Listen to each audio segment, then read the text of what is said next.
Every morning, the countdown begins for the markets with meticulous research and analysis designed to help you capitalize on the trading day. Beaming live from the CNBC-TV18 Motilal Oswal studio.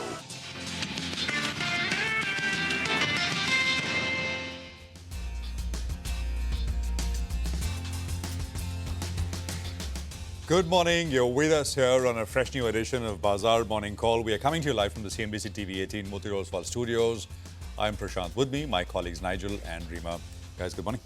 Hi, good morning. So markets were down. The Indian markets were down for 2 consecutive sessions, and it was quite the wild ride, volatile session on Wall Street yesterday. The Dow swung in a 900 points band. The question is, can we snap that? Can the markets now move on, the Indian markets, or is it going to be a bit of a cautious trade? Well, that's what interesting times, right? We're approaching Diwali. Hopefully, some kind of the festive spirit comes into the Indian markets as well. It's been a dull last 1 year, so hopefully we see a turn of fortunes. It's like a curse, right? You get to 25, 400, 500, and then back down to 25. So, as I think who put it, right? Pratik or someone put it, liquid oxygen. Liquid marne nahi dega, oxygen marne nahi dega, liquid जीने नहीं देगा, something it was. But I think it was well put, because that is the state of the market, not breaking down, but not really taking things out in the upside as well. So let me just quickly run you through what's lined up here, in terms of how we are set up. So slight drift basically, and it's not all bad. I mean, the China-US hostilities, I think, what the market paid attention to. And that came right at the close, towards the end of the US market session. S&P ending about 0.16. The Nasdaq was down 0.75%. But even as the S&P and Nasdaq were down, 8 out of the 11 sectors, big sectors, ended in the green. So it basically, you can put the blame for last night on large cap US tech, things like Nvidia, etc., which sold off a little bit. Now, what about that US-China? Trump, essentially, President Trump put out a post on Truth Social saying that China is purposefully not buying US soya beans. Of course, that is true. And he called it an economically hostile act. That is a tweet that I'm referring to. And I think he's sort of looking at stuff on cooking oil and terminating business with China having to do with cooking oil and other elements of trade as retribution. So maybe a bit of a escalatory ladder. We don't know, right? I mean, it depends on which post, which day you're looking at all of this on, because, I mean, the last one, of course, was that it's all going to be fine, and the markets responded to that. Now you've got this. So in any case, I mean, it's not as if there was a big sell-off or anything. Wix shot up about 10%. It had cooled off substantially the previous session, about 20.81. There were remarks which were made by Fed Chair Powell. Other Fed, some voters also spoke, but I'll just refer to Fed Powell, who basically signaled that the Fed is on track to deliver another cut in October. I'm just giving you the headline there. Of course, there was a fair bit of other stuff which was said. And in terms of macro markets, dollar index down about 0.25%. We're at about 99. Spot gold prices continue to move higher. Boy, what a move. Now closer to 4,200 than 4,100, 4,163 or so. Spot gold about 1.25% higher. Oil prices sold off a little bit, but about 62 or so is where oil finally ended. Every day, almost every day, every second day, there is a tech deal. Now, this one was Walmart and OpenAI. And Walmart ended 5%. And we'll tell you more about this, but there's a partnership which has been announced. And the AI rub-off impact, if you want to call it that. Levels, etc., don't change very much. I mean, I've just calibrated a little bit, given what yesterday's session sort of brought to us. Resistance is the recent high, which is 25,330. I mean, basically it was 25,220 and then 25,330. So 25,330 is the upper level. 25,000 roughly is the downside level, which is what I was referring to earlier as well. And the Nifty Bank resistance, I mean, the high of the last 3 days is 56,770. You basically very, very tightly ranged, and this is about 1% away from where we left off yesterday, not even 1%.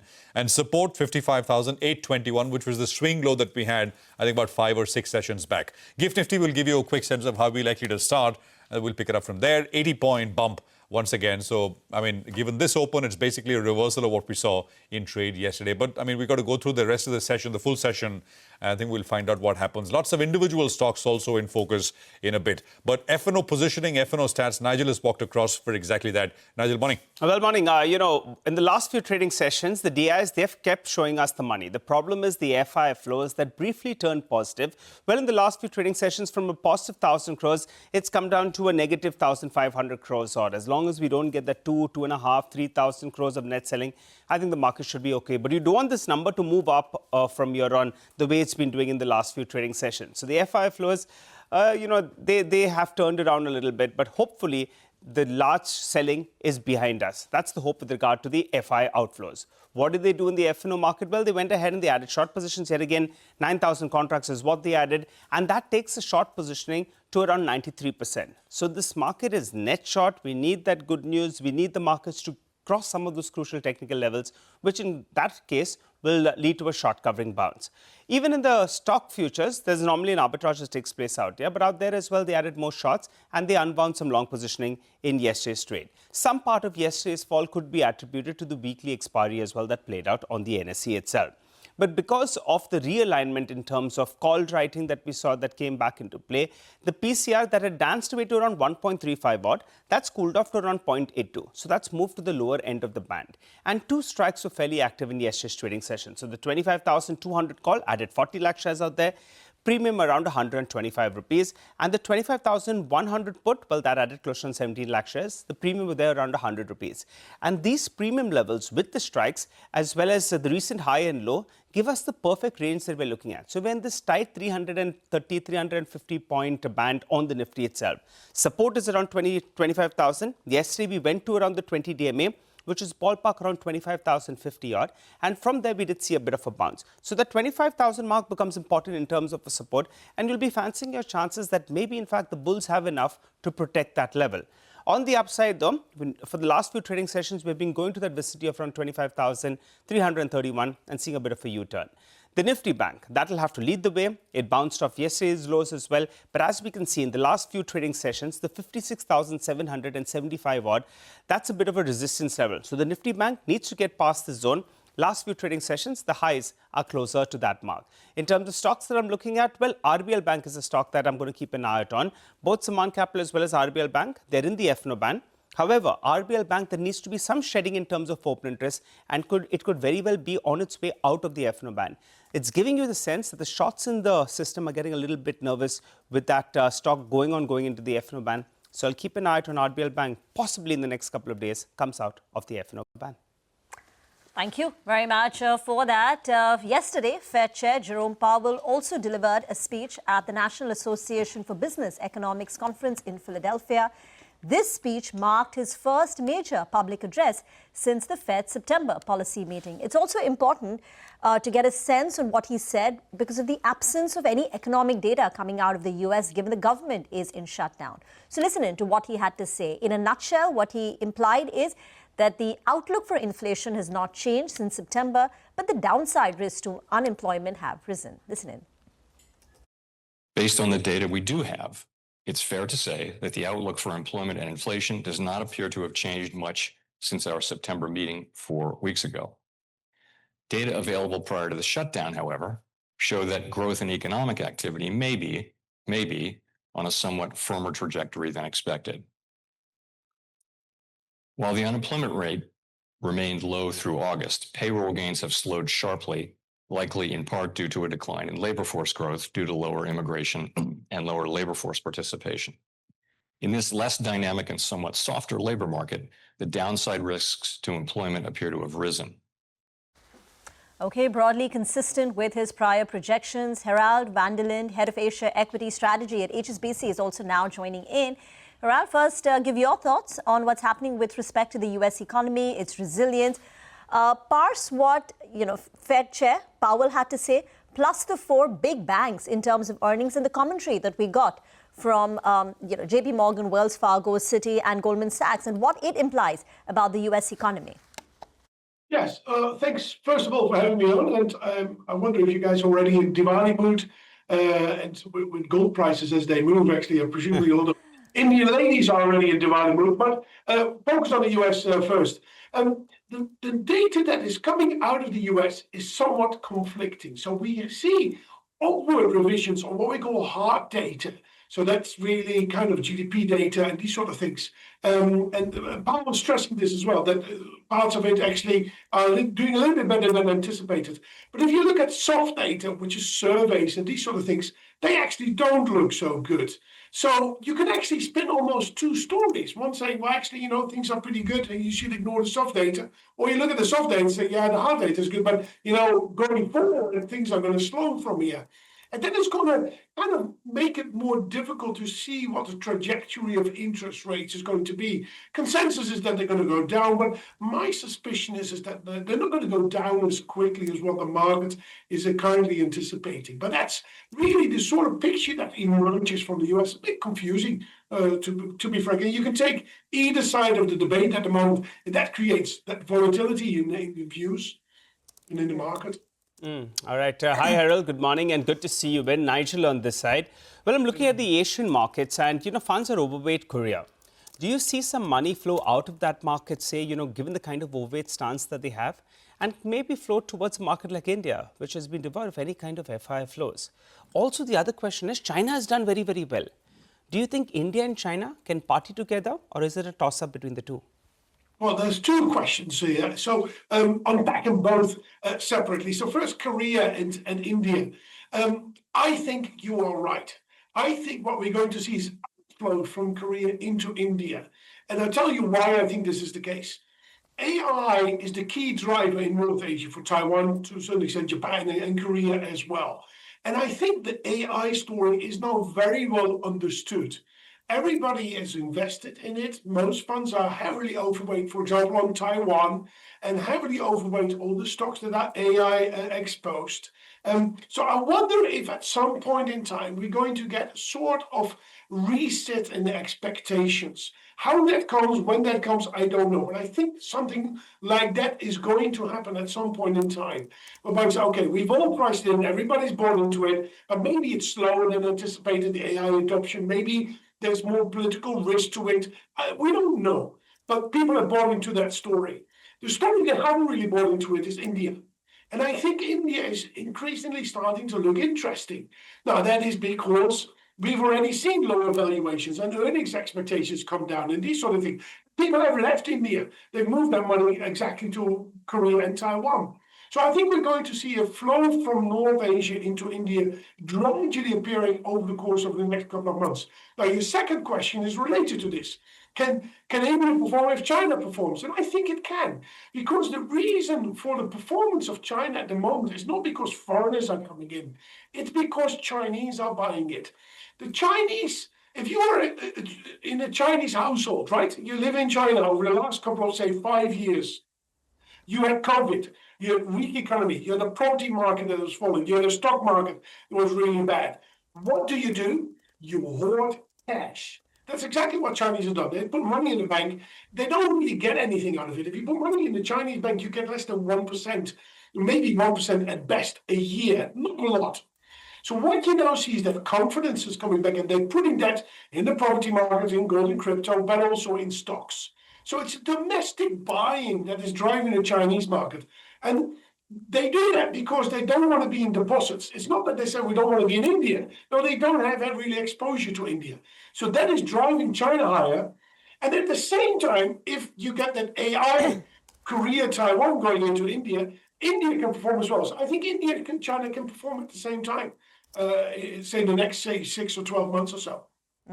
I'm just, for the benefit of our viewers, I'm reading Harold's note that he wrote towards the end of September. While Indian equities have underperformed emerging markets by 32 percentage points since mid-September 2024, the worst performance since 2001, we now find the Indian market attractive. In cricketing terms, we expect it to return to form.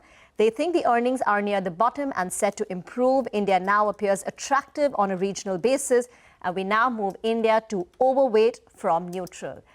So tell us what you like in India, and how would you position yourself? What's the kind of upside that you see in India? Yeah, we used a couple of cricket terms in a particular note. Actually, to be honest, I've only played cricket once in my life. I hardly together. But you used it appropriately. So help me with that to a certain extent. But I know it's incredibly popular in India. But, the thing with India is that if you look at the valuations of China versus India, for example, you can take the rest of the region as well. China is up 30% year to date. India is at best flat, depending on which index you look at. So what we now see is that India is starting to offer value versus a market such as, for example, China. It is not so expensive anymore. And since we've upgraded, actually, I anticipated to get some pushback. And people say, are you nuts? Are you going to go over in India? All the stories in Korea and Taiwan. But actually, I've actually found some people say, yeah, you know, that might be a good reason to look at India. But it's year end. AI is still running it. So I think people are a little bit worried that they don't want to be move too quickly. But it's something that people are looking at. So India looking cheaper, the earnings risk was a worry. So people are not complaining about valuations anymore. They're not complaining about the earnings either, because earnings expectations will come down from very high and lofty to probably close to where we should be. So that's good as well. Now you got the fiscal authorities and your monetary authorities also working to support the equity markets. It's not their objective, but what they do is supportive to equities. There's more liquidity around. So on the margin, I think India's started to look better. Good to hear. You're sounding a little bit more optimistic from the last time we spoke, Harold. But we started off by briefly talking about gold. What's the house view on gold? I mean, surprise everyone. 50% in a single year, 1 year. Yeah. No, I mean, it surprised me as well. I would have loved to buy gold 6 months ago. It's my wife is more in the gold business than I in a particular sense. But I know a lot of Indian ladies must be very happy with this because it's one of the key household assets that you have in India, right? So some people must be doing pretty good in this. But I think the story on gold fundamentally is not about retail buying. Actually, I think retail buying already shows signs of slowing. For example, in China, the Shanghai price for gold is below the global price for gold. So retail buying is not so strong. I don't know what it is in India. I know also from retailers, for example, in Indonesia, you've told me that retail demand for gold is really slowing down. What is driving this higher is actually, I think, central banks. Central banks are trying to diversify their assets. They have a lot of exposure to the US dollar, but they want to basically put their money into other parts of the basket. Central banks move large amounts of money around. We're talking about billions to hundreds of billions of dollars, and if you put it all together, trillions even. So they can't just go and do something in all markets. And one of the places where they can go to is, for example, to other very large liquid currencies. Think about the yen or maybe a bit the euro. And gold, of course. But gold, they say, is a metal where supply is limited. There's not going to be more gold every year. Well, a little bit is money, but not that much. So it means that the prices rise up very quickly. So we think that gold prices will eventually settle above $4,000 an ounce.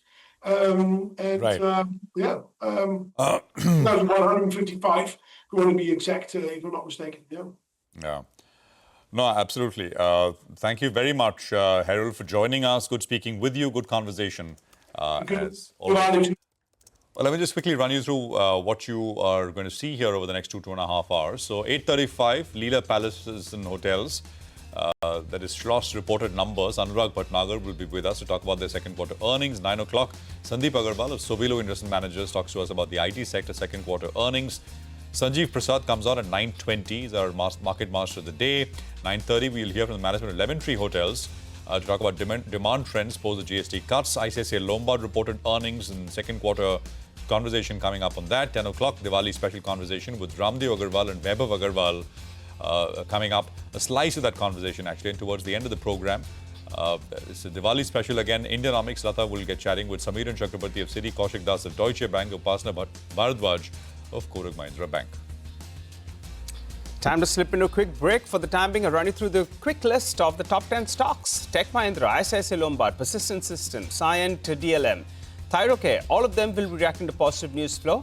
Mishra Dhatu Nigam, Hyundai, all of them react to positive news flow. On the flip side, Keystone Realtors, Kolte Patel Developers and Sula will be reacting to negative news flow. Take that break, come back, we get into further detail on all of these names.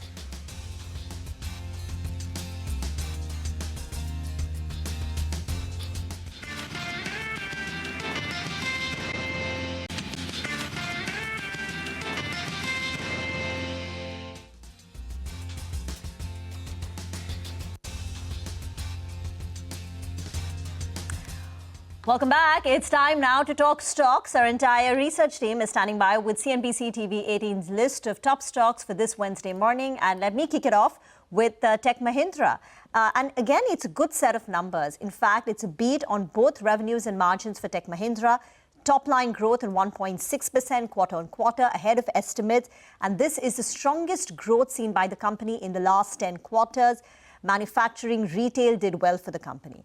EBIT margins too expanded by 100 basis points to 12.1%. Part of it was on account of currency, but secondly, because of this cost efficiency program that the company is running. It's called Project Fortius. And under this, they are trying to exit some low margin projects, etc. So the company's margins, after bottoming out sub 5%, have been on an improving trajectory. Now, in the press conference, the company was asked, because remember, they had undertaken a 3-year turnaround program. We are exactly midway. It comes to an end in FY27. So 6 quarters done, 6 to go. And the aspiration was by FY27, industry-leading revenue growth and EBIT margins of 15%. To which the company says that both these two goalposts remain intact, but on the revenue, because the macro has softened compared to what they had anticipated, say 2 years back when they formulated this turnaround, plan, they're saying FY27 growth will be better than FY26, but it will still be muted compared to their earlier expectations. But all in all, as I said, it's a good set of numbers, a beat on revenues and margins, and this has been the trend across most of the other IT companies. On muted expectations, companies have delivered a stable performance. Okay, all right, Rima, thanks a lot for that. Well, let's hop across to Upasana. She's here to tell us about Cyan DLM. Upasana? Well, revenue and PAT largely missed the street estimates, but EBITDA margin was largely in line. Now, coming to the numbers first, revenue saw a degrowth of 20% on one-year basis, while EBITDA stood at 31 crore with a downtick of 1%, but the margins saw a sharp increase of 191 basis points, that is from 8.1 to 10%, which was largely in line with the street estimate of 10%. Now, mind you, there's a one-off this quarter. There's a other income gain of nearly about 19.2 crore, which is why the reported PAT has perked up by 1.8 times. So if we look at the normalized PAT, that it stands at 12.6 crores with a downtick of 18%. Now, coming at the other key highlights, now revenue growth was largely impacted by the completion of a large order, is what the company has indicated. This is mainly because of the defense segment, which has seen a degrowth of 90% due to a large order completion, is what the company has said. Now, EBITDA margin saw a favorable mix, which is why the margins have seen a healthy expansion. And largely coming to the order book, it stands at 2,291 crore with an uptick of 16% on a one-year basis and a growth of 7% sequentially. So all in all, if we see, the revenue degrowth is largely offsetted by EBITDA margin expansion. Okay, all right. Thanks a lot for that, Upasana. Rima, coming back at you. Persistent Systems, numbers look pretty good. Yes, good numbers. 4.4% revenue growth. When the large caps are growing at what? Less than 1%, 1.5%, 2% kind, you have Persistent Systems growing at 4.4%, and EBIT margins too expanded by 80 basis points quarter on quarter, again ahead of expectations. Now, just to quickly summarize, CLSA says it's a high conviction outperform for them. They've raised the target price. The company in the press conference also reiterated their 2 billion revenue aspiration by FY27 and margin expansion this year and next year. And CLSA says that the company is positioned to deliver one of the strongest EPS growth in the entire IT pack, 29%, FY25 to FY27. So we keep talking about IT is not growing, but there are some mid-cap companies, IT companies, which are growing. So 29% EPS growth is what CLSA expects between FY25 to FY27. The only thing is, in the case of Persistent, Coforge, stocks have run up, stocks are expensive. Now, for instance, Persistent is trading at 37, 38 times forward multiple, which is why some brokerages like the story. They say it's growing fast, but valuations are on the higher side. So you've got some neutral, hold calls too. The con call has happened, Rima? Or, Con calls happen. Con calls happen. And nothing on toward there. So, No, nothing on to that. Yeah, we'll get chatting with the management again later today. So we'll try and grill them more. But from the conference call, it was all fine. Okay, all right. Thyrocare is the next one we're going to focus on. Ekta's got details here. Ekta, morning.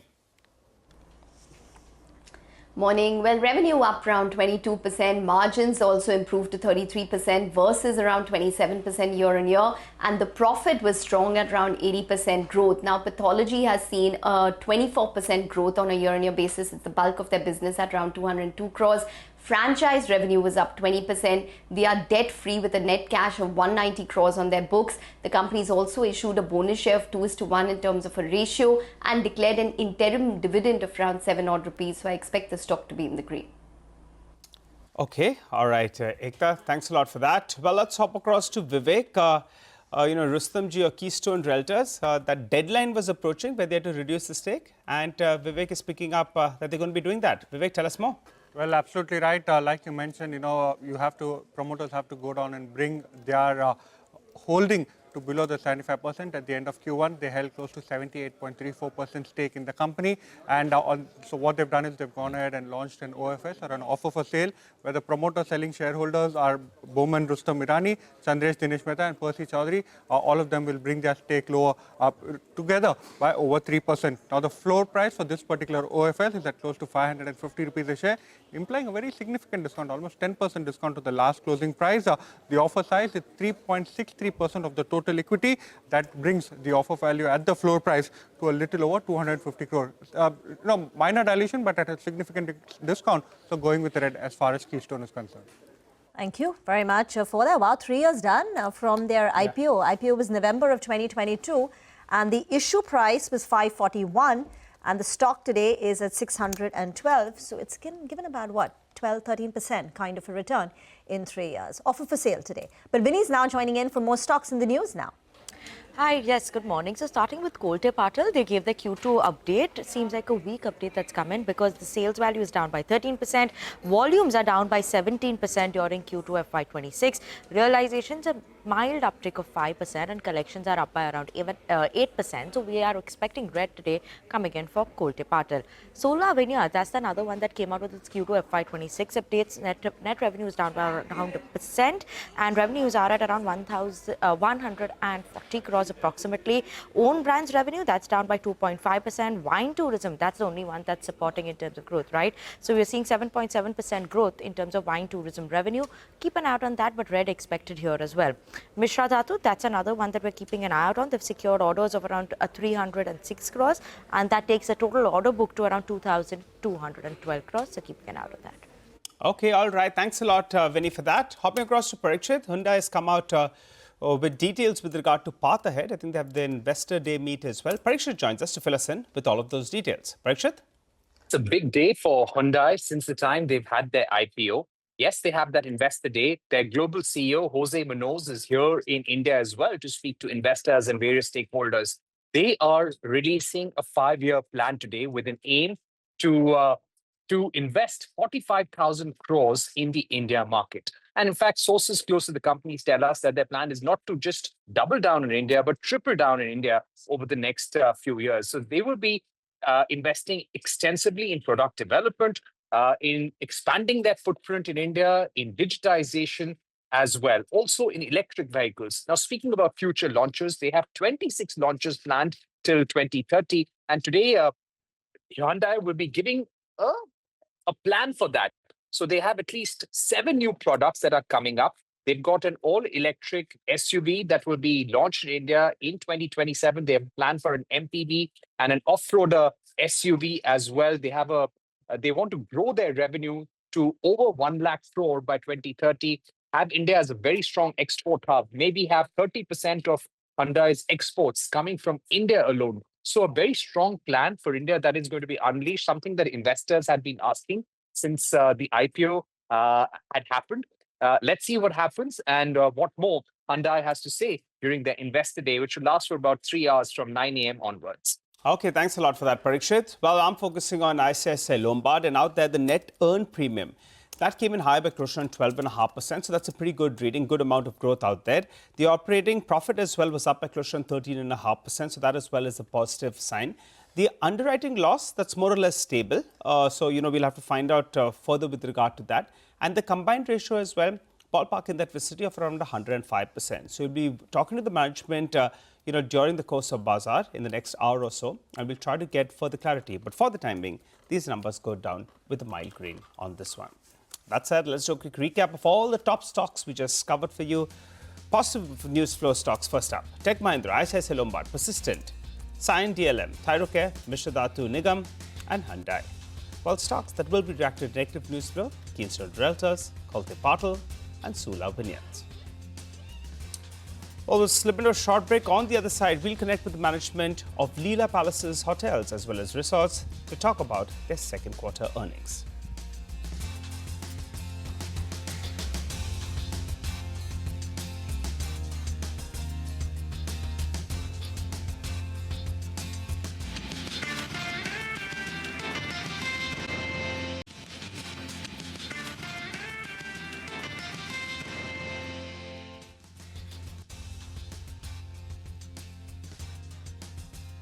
Welcome back. Hope you're having a good morning. Well, as promised, let's get straight to our chat with Leela Palaces Hotels. They've reported a softish second quarter numbers. Some would say it's on expected lines. But to help us out with how the last quarter went by and what's the way ahead, we're joined by Anurag Bhatnagar, the whole-time director and CEO at Leela Palaces Hotels as well as Resorts. Hi, Anurag. Good morning. Thanks a lot for joining in.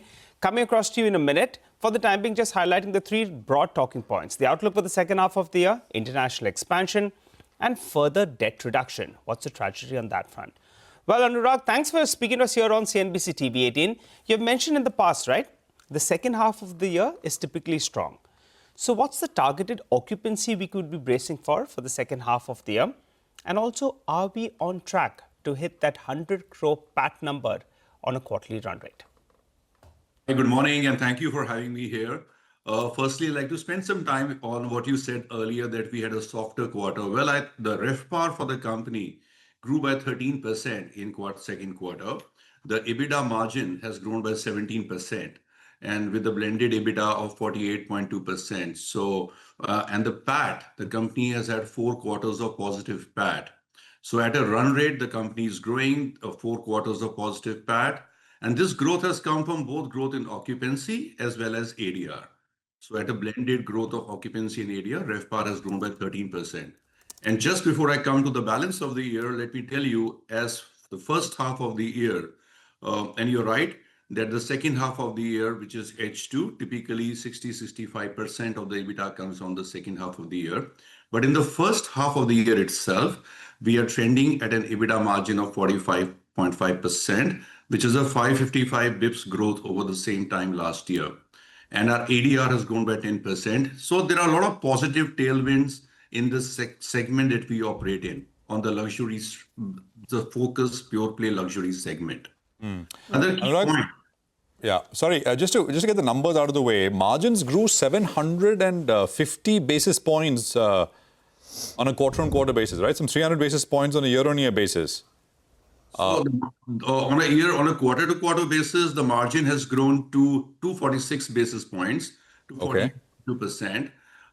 But I mean, like you said, look, if you look at the trends, the segment that we are in ultra luxury amenities, experiences, and the offerings that we create, we see a lot of tailwind behind us, and the power of the brand and the experiences that we have created. We see a very robust, high double-digit growth in the balance of the year as well. And for the full year, we look at mid to high teens in terms of ending the FY26 on a high growth. Could be 15 to 20, between 15 and 20%?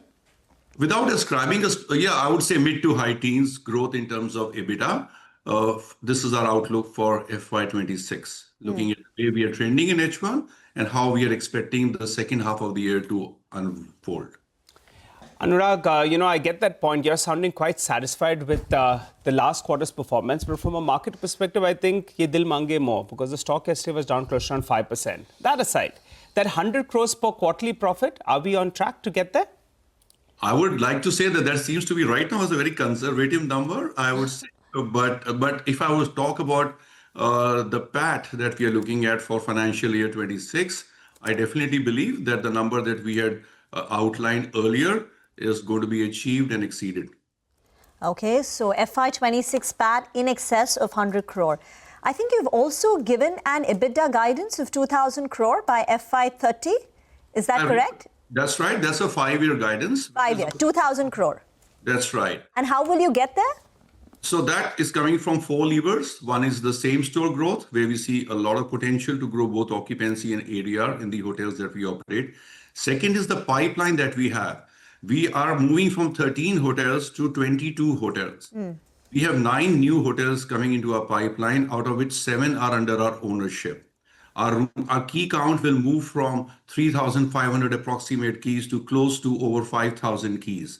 All of that put together, plus the new verticals that we have launched in terms of the members-only club, extensions of our brand in luxury residences, our international expansion that you want to talk about, which I can also talk about in a while. We definitely believe we are on track to achieve 2,000 crore EBITDA by FY30. Okay, and this includes the acquisition. You spoke about the international acquisition. You all, along with your parent Brookfield, have acquired a property in Palm Jumeirah in Dubai. And Leela will own 25%. What do you expect from this particular acquisition, and how will this progress? This is a great marquee opportunity for Leela.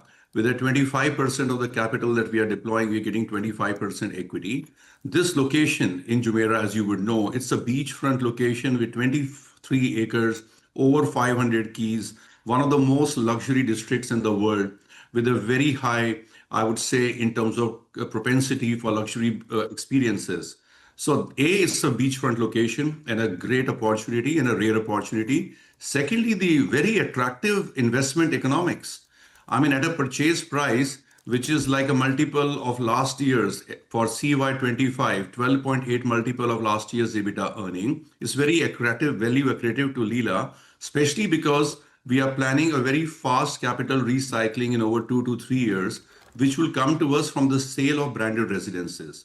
Plus, it will create a cash flow and fee earning for a long term for us. So from an investment thesis, it's a very creative opportunity for us. Difficult, Anurag, after that sort of a description for us to come back to the studio, but we're going to try to do that. Very quickly, the interest cost has come down as you have guided in the past. Tell us about the debt number and where is that headed? So our gross debt is close to 1,400 crores right now that we have on our balance sheet. Our net debt is around 400 odd crores. Our gross debt to, our net debt to EBITDA ratio is 0.5x. Our interest cost has come down from 9.1 to 8.4, and the tenure has increased to around 15 odd years. So it definitely increases size and capacity and strength in our balance sheet for our growth. Thanks, Anurag, for stopping by, giving us all of those details. You're bracing for better times, going by what you're saying, profitability, EBITDA number as well. Wish you well, have a good day, and we look forward to chatting up with you as the quarter progresses as well. Thank you so much. Have a great day. For the time being, we slip into a short break. On the other side, Deven Choksi of DR Choksi FinServ is waiting for us. He'll discuss some fundamental stock talk.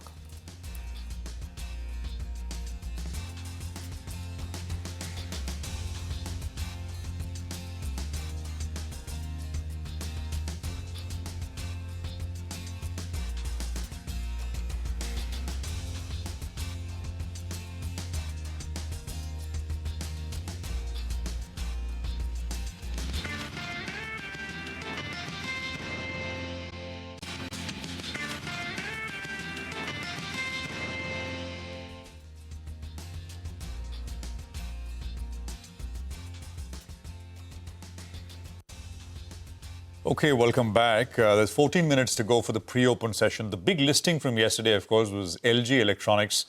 I mean, it's been one of the best listings for a company that size in this year so far. So got to about 1,700, ended just under it. Hormuz is here with some of the stats, delivery, valuations Hormuz, take it away. Oh, what a day for LG Electronics yesterday. Bumper listing, 50% premium in comparison to its issue price, among the best listings of the year. And as you mentioned, the best listing of a company that size. Coal India had debuted way back in 2010 with a 40% listing pop. This surpassed it, and with this, it has now even become more valuable than its South Korean parent. Now, that current market cap that LG Electronics India has is 1.14 lakh crore, or around $13 billion. It's almost at a 40% more valuable than its South Korean parent, which is valued at around $9 billion. We'll take a look at the trading activity yesterday. Almost 11,650 crore worth of shares that changed hands. Incidentally, that's almost the same as its IPO size. The volumes as well, close to 7 crore shares were traded yesterday. 61% of them, or 4.25 crore shares, were marked for delivery out of these almost 7 crore shares. It's almost as if the brokerages are getting a bit of a FOMO to initiate coverage on the stock. We had 8 initiations yesterday. We have 1 more today. Nomura joining the list, the buy recommendation, an 1800 rupee target on this. And they're saying that this significant growth runway is due to the favorable demographics that India has and under-penetration of a lot of these large appliances in the country. And premiumization is emerging as a secular trend across multiple categories, which now can act as a tailwind for a strong revenue growth for LG. Now, what they say is that the value creation for investors will depend on companies that innovate, localize, and profitably capture a large pie of the premium landscape. So 9 analysts initiating coverage. All 9 of them have a buy recommendation on LG ahead of day 2 after its listing. Thank you very much for that. Whatever valuation arbitrage was perhaps present vis-a-vis LG's valuations versus peers is now played out. From here on, many experts are pointing out it depends on the kind of growth. And so far, the top line growth hasn't been higher than peers, though it is more of a premium, offering a premiumization story. Deven Choksi is now joining in. Deven, thank you very much for joining in. Lots of stocks in focus. There is Hotel Leela Palaces, where the numbers are looking very good. The management commentary is optimistic.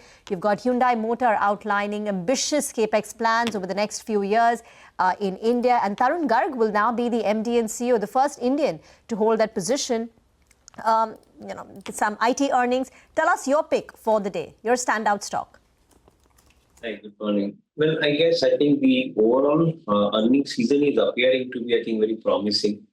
The IT companies which have basically reported earnings, even except, those kind of misses, slight small misses, that they may have, in the revenue front.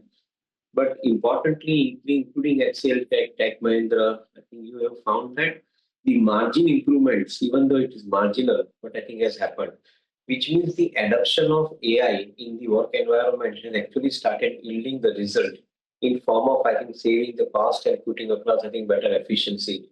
It appears clearly. And maybe this could be a starting point. So frankly, the IT companies, they are written down.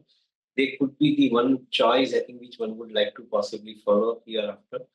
Even some of the B2B segment service providers within the engineering R&D space, companies within the IT space as well. I believe that those companies are probably relatively better off, in the coming situation. And we will probably see, a smarter growth in those earnings. So the overall environment looks convincing today. Second half of the financial year is definitely appearing very promising from the early commentaries that we have started receiving from corporates. So remain relatively more confident than before as far as the outlook is concerned for 26 financial year. All right. Hi, Deven. Good morning and good to see you, Ben. Let's talk about banking names then. Axis Bank will come out with its set of numbers. But what about RBL Bank? Has it run its course at around 290 rupees? Valuation-wise, there's still some support. The only problem is the stock is up 60-70% in this year itself. A view out there?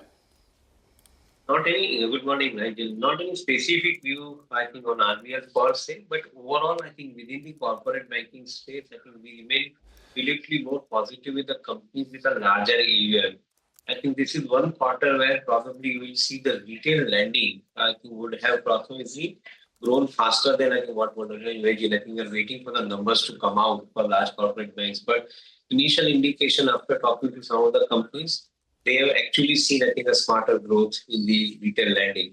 So the corporate banks with a good size retail portfolio are the ones, which would possibly do well in the second half of the year. as well because of the fact that the consumption story is picking up. And we believe that I think this is going to grow faster. So I think we are more focusing on the larger corporate banks with a larger AUM book that they have. What about Hotel Leela? It's not done too much compared to its issue price. I think it's hardly up 1%. I mean, the numbers look fine. The company is talking, it sounds very optimistic. Its EBITDA margins are closer to 45-50%. They're talking about a 2,000 crore EBITDA by FY30. Closer home, at least for FY26, the profit should be in excess of 100 crore. They're expanding rapidly, aided by the parent Brookfield. Is it the valuations? Because the hospitality story is doing well in India. Premium hospitality sector is doing well in India. So what's happening with Hotel Leela? Well, I think in general, you rightly touched upon this point. I think each one of them, be it Indian hotels, be it ITC, be it even Hotel Leela, I think each one of them are talking about increasing the number of room keys, I think in next 3 to 5 years, which is a significant growth. In fact, if you extrapolate the number, I think they are talking about around 20% CAGR growth over next 3 to 5 years' time, which is fundamentally very positive. Not completely sure about Hotel Leela, but both ITC and Indian hotels, I think they have indicated and they're significantly working in that particular path as well, or working on the asset-light model. So the profit margin, I think, which you alluded saying in Hotel Leela's case also, I think is looking more promising. Yes, India's story, both for the leisure as well as for the business tourism, I believe is, helping this particular sector as a whole. At this point of time, since we don't have the coverage on our Hotel Leela, I think we'll refrain from putting across any further view on it. But we believe as a sector, I think the strength is quite some and likely to remain firm as well.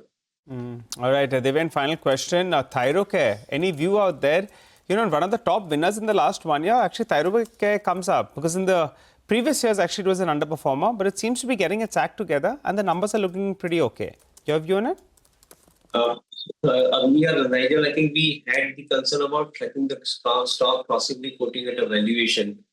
Honestly, I think in the recent times, we haven't, examined again on the valuation side, particularly the company. But on the whole, I think the story remains promising. If the valuations have become attractive enough, probably I think this could be once again re-looked at it. We have not yet looked into it, so we'll refrain from putting the view on that subject. Okay. Stay on. We will slip into a very short break. We'll come back with the pre-opening rates. We'll also be joined by Sandeep Agarwal of Sovilo Investment Managers to decode the IT earnings that we got overnight.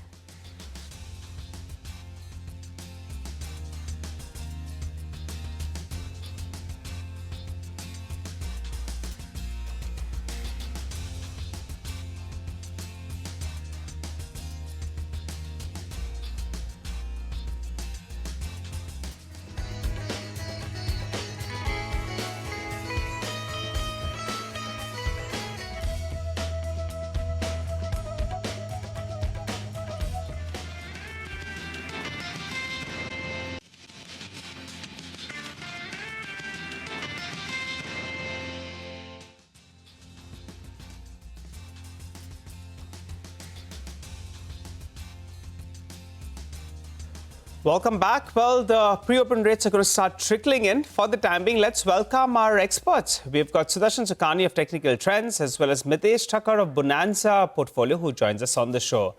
Hi, gentlemen. Good morning. Good to see you all in. The market's paused for breath in the last few trading sessions. Do you think it's going to resume the uptrend? Or do you think it doesn't have enough to move higher and you rather stay away?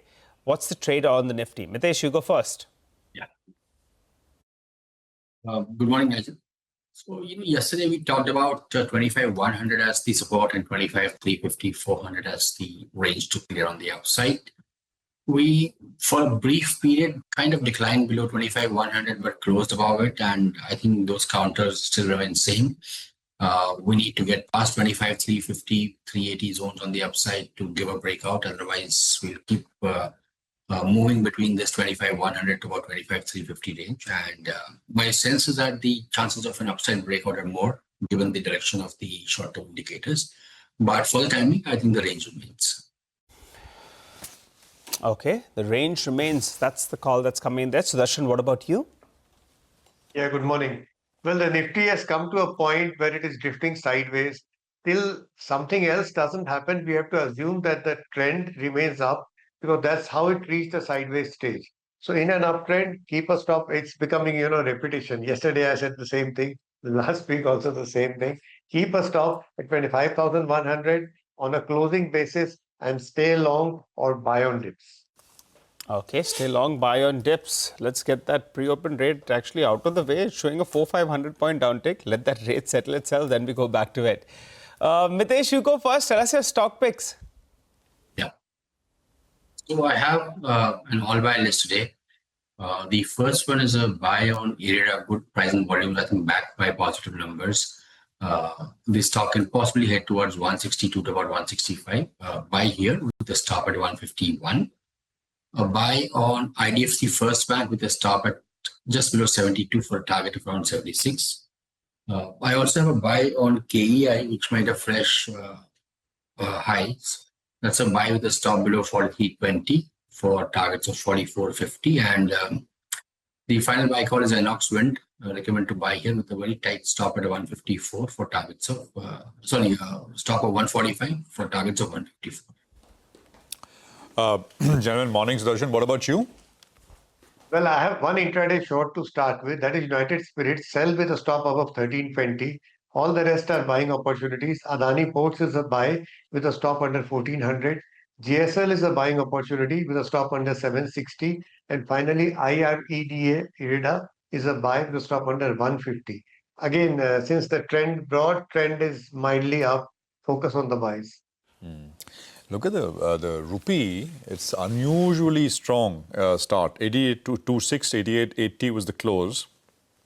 Let's see if this stays, but it's a very, very strong start to the currency this morning. I'm not sure. I mean, the dollar index, the broader dollar was down 0.25%. So, that shouldn't... the rupee, of course, has been one of the weakest currencies in Asia this year. But what's the reason for this morning's move is the question. We'll try and get some perspective on it as we go along. I just want to quickly take a look at the pre-open as well in terms of where we are starting for stocks. The rupee is, of course, open very, very strong. But what about the markets? So 22 points lower. So settling down slightly sideways, 25,125, 25,130.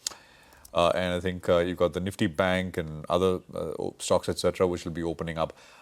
Which should give you a sense. So not very much on the Nifty Bank right now. But Reema, let's talk about the IT earnings scorecard so far. Well, we've got three large caps which have reported numbers so far: Tech Mahindra, HCL Tech and TCS. And all three have reported a beat on muted expectations. So the revenue growth first will come up for you on your screen in constant currency terms. HCL Tech right on top, 2.4% revenue growth. You have Tech Mahindra at 1.6% and TCS is 0.8%. All this is better than what the street was anticipating. Margin performance too has been higher than consensus expectations, and margins for the company have actually expanded across the board. HCL Tech, Tech Mahindra margins expanding by nearly 1 percentage point. Part of it is also aided on account of the rupee depreciation. The rupee depreciated by 2.5% against the dollar, and that aided. Now, in terms of commentary, there is no big change in the demand environment. All the companies are saying that it's not gotten worse, but it's not that it's gotten better. In pockets, things are fine. Like, BFSI, for instance, has been doing very well. TCS maintained that its international revenue growth this year, FY26, will be higher than FY25. HCL Tech maintained the full-year revenue forecast, but for the services business, that's ex-software, they've tightened it. So they've raised the lower end of the target band. So 3 to 5% guidance became 4 to 5%. And Tech Mahindra too, yesterday in the press conference and the investor call, they reaffirmed that FY27 goalposts of industry-leading revenue growth, margin performance of 15% remains intact. So all in all, versus subdued expectations, remember the IT index itself was down 20% on a year-to-date basis. The performance wasn't too bad. But again, it doesn't imply that growth is roaring, is coming back in a big way. Sandeep Agarwal, fund manager at Sovilo Investment Managers, is now joining in. Sandeep, I know the broad call is that, the Indian IT companies, particularly the large caps, are not going to see any growth, not just this year, for the next couple of years. It's going to be, we are in a low growth environment for IT. But just talking about the near term and what we've seen from these companies, Persistent, etc., what would be your top 3 or 4 takeaways? No, so, the most important takeaway in my view is that, none of these companies have gone ahead and done something wrong. That is a good thing because in difficult times and in very good times, both the cases, generally companies and promoter do mistakes. And I think that is one thing which has not happened. So it is a very good thing they have conserved cash despite all the noise to do acquisitions and get into AI and all. This is, I think these comments which people make, probably they have not understood the industry properly. So I think the good part they have been able to do is that, like Accenture, they are continuously doing their work, and they know that it is a low growth industry, it is a mature industry, and they are not rushing and doing some mistakes. So that is the biggest positive takeaway, I think, for the industry, because there is no sense in going ahead and burning money. Second, I think versus expectation, because expectation was much weaker. Versus that, most of the companies have been able to do slightly better in this environment where your efforts are going down dramatically. And most importantly, they realize very quickly that the efforts are going to go down, so there is no point in adding manpower, and they have allowed natural attrition to go away, and they have not refilled that fully. So their at least margins have been kept under control and protected. So I think these are three key positive takeaways from the industry. Got that. Sandeep, the expectation was that because we are in a low growth environment, margins will come under pressure in FY26 and even in FY27. But now, considering we've got the rupee tailwind, depreciation tailwind, but even the efforts taken by the company, as you said, rightly said, right? They're letting the natural attrition play out. They are in a sort of cost conservation mode. Do you think that thesis might get challenged? Then maybe the IT companies will be able to protect their margins, maybe even grow it in FY26, FY27. Is that a possible? Because that changes the EPS estimates. So, Rima, I am very confident of two calls. One, that, next 5 years, the large cap will not grow in double digit at all. That is not going to happen. Maximum growth will be mid-single digit to, high single digit. That is also very tough. But second call, which I have very contrarian call for the sector, is that I believe that in fact the margins will be protected, and I believe some uptick in margins will happen in next 2 years, because remember that when efforts are going down by 30%, you will not get revenue growth, but your realizations will definitely move up. So I am very confident on margins. I believe that margins have a tailwind, in fact, without rupee also. But yes, growth will not be there. So this is an industry which is matured, where growth will be less, but margin and EPS growth will be slightly higher. Also, EPS growth will be higher because of buyback if that continues. So now in the large cap IT companies, would you have a pecking order? No, so, we run a PMS. I will not give a call on any specific company, but I will say you this, that you see the number of last 10 quarters for all the large IT companies and mid-sized IT companies, barring 3 companies, no one has reported a double-digit year-over-year revenue growth. So that gives you the answer, right? So this industry has entered a phase where it is too much matured, and AI has cut down the efforts, which was the growth engine. So I think, we will be seeing this industry as a 5-6% growth industry, and some of the mid caps can do 10-11%, which are in ER&D, and then small caps can do actually 20%, because the small pilots will continue for 3 to 5 years in AI, which will give very high boost to very small size companies in near term. This HCL Tech announced, reported $100 million revenue in advanced AI. What are your thoughts on that? No, I see, obviously, every quarter you will see this number will shoot up for everyone. So there are 2 key numbers to watch in the industry. One is how many resources you are able to train month on month, quarter on quarter in AI. So that is very important, because that will defend your revenues, and that will also give you some growth going forward. Second is that, what is your contribution of AI in the overall revenue. I think both the numbers are very critical and very important. And I think all the Indian large companies are reporting good numbers there. I hope not much of that is reclassification of the existing business into AI and all, because see, it is very tough to segregate also. But I believe that they should say that the new business which they have got in AI, that will be more relevant. And that is something which we should look forward. If that is growing faster, then probably, this high single digit growth is also possible for the large cap, but it will take time in my view. How should this $100 million AI revenue trend according to you? I mean, if you have to make projections, what would that number look like? Because we have, say, a comparable from Accenture, right? They've been giving it out for the last 2 years, the AI revenue. I mean, say for Indian IT companies, and we only have HCL Tech for now, which is reporting this, what could the number look like, say 1 year, 2 years down the line? So I think in next 2 years, it will be around 15% for all the players, large players. 15% of the overall revenue will come in from AI. Yes, absolutely. At least that much, maybe more. Maybe more. And the other IT companies you believe will also start disclosing this number. And what would that mean in terms of valuations? Now, because this advanced AI is seen as more of higher tech work compared to the legacy application development work that they used to do, therefore, can the analyst community or the investors make a case that these companies need to trade at higher multiples, at least for that portion of the business? So, Rima, I think that the right way to always look at is compare with the NASDAQ companies. And in my view, there is a substantial overvaluation in the NASDAQ components. And I think when they start coming down and they come to realistic valuations, then probably, Indian IT companies will not get re-rated during that period. But I think there'll be flavor which will come back after maybe 12 months or 18 months into Indian IT services, large companies also, once that meltdown in the NASDAQ components happen. And I am very confident that, they are massively overvalued. And a lot of those companies which are today selling high-end technology in the name of high-end technology, they are actually going to be commoditized. Because basically those products are commodity. Right now, there is no competition. There is no big scale innovation which is happening. So I believe when that happens, you will see massive price correction. You can't have 60-70% margin on commodity products, right? So it has to come down. It is a matter of time. And when that happens, then, NASDAQ multiple will come down. And when that comes down, it will be very tough for us to get re-rated. That is the way I look at the sector. Sandeep, always a pleasure talking to you. Thanks a lot for stopping by, giving us your quick take. We look forward to hearing your commentary and tracking the space as well. Thanks a lot for joining in. Well, let's go back to Sudarshan for his 9:10 call. Sudarshan? Adani Ports, buy Adani Ports with a stop under 1400. Okay, got that. Mitesh, what about you?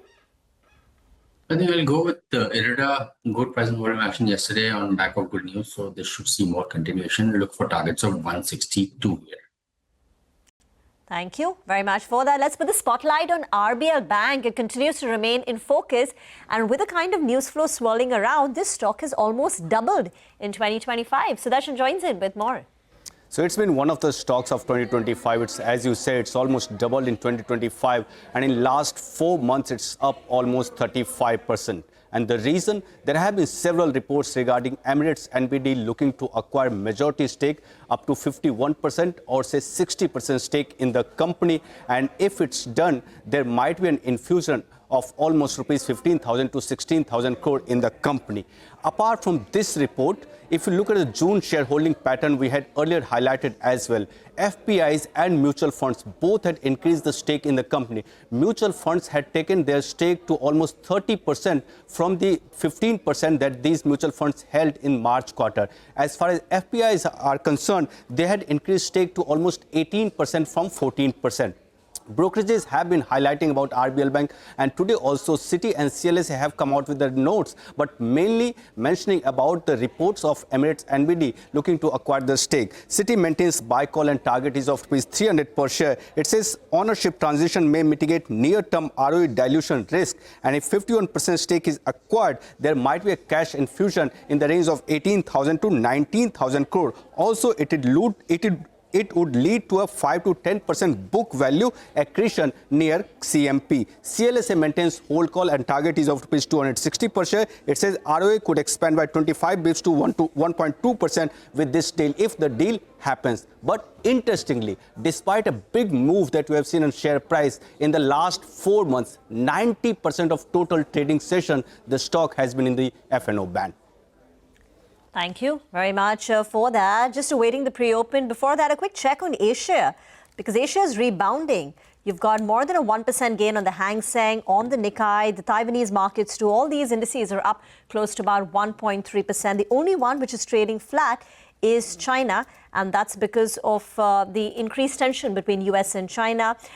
US president criticizing China for not buying soya beans, calling it an economically hostile act. So that's weighing on China. But just awaiting the pre-open for the last 2 days. The Nifty has been closing in the red, the Nifty and the sensex. Yesterday, we ended just shy of the 25,200 mark. GIFT Nifty suggesting an uptick. The bell has gone and the Nifty opens at 25,175. It's a modestly positive open, just up close to about 0.1% now up. The Nifty climbing to levels of 25,200. The sensex up nearly 100 points. So mildly higher now for the benchmark indices. Sectorally, if you just look at the early winners, I think it's consumer durables on the way down. On the way up, it continues to be capital markets. IT has a positive uptake. Mid-cap, small caps also moving in step. And the heat map for now is suggesting of more stocks in the green as we begin trade with. I think it's IT. Let's pull up, Tech Mahindra. Let's pull up an HCL Tech to see if there is any green in the screen. The Nifty IT index has definitely opened up, but HCL Tech continues, is up nearly 0.5%. Yesterday, it gave up all its gains. Well, Tech Mahindra is down close to about 1.5%. So HCL is up. The Tech Mahindra is down and it's selling off 2%. The stock of the morning from the broader markets is Thyrocare. The stock is up close to around 10% as we speak. Volumes are massive as well. So big move is what we're seeing out there. Tata Communications, I recall post TCS's numbers, there was a read-through that there'll be a positive sentiment for Tata Communications. The stock popped up. Then it pulled back in the last couple of trading sessions. Today, it's back to its winning ways. By the way, just to interrupt, Tatacom's numbers are today. So keep that on the watch list for numbers too. We keep it on the watch list. Tata Communications as well.